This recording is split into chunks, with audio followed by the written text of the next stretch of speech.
Hi, in this video I'm going to show you how you can open the bonnet, the hood on a Citroen C3. This is a 2021 model. This is a UK car, so on the passenger side you're going to be lifting this bit out here just the once, like so, and then we're going to go to the front of the car,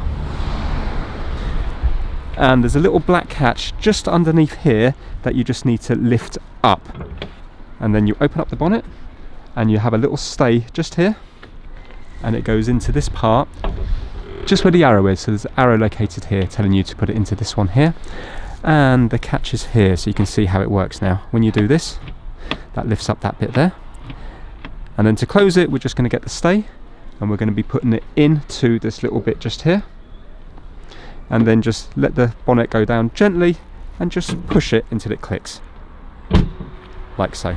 And now the bonnet is nice and closed. Thanks for watching.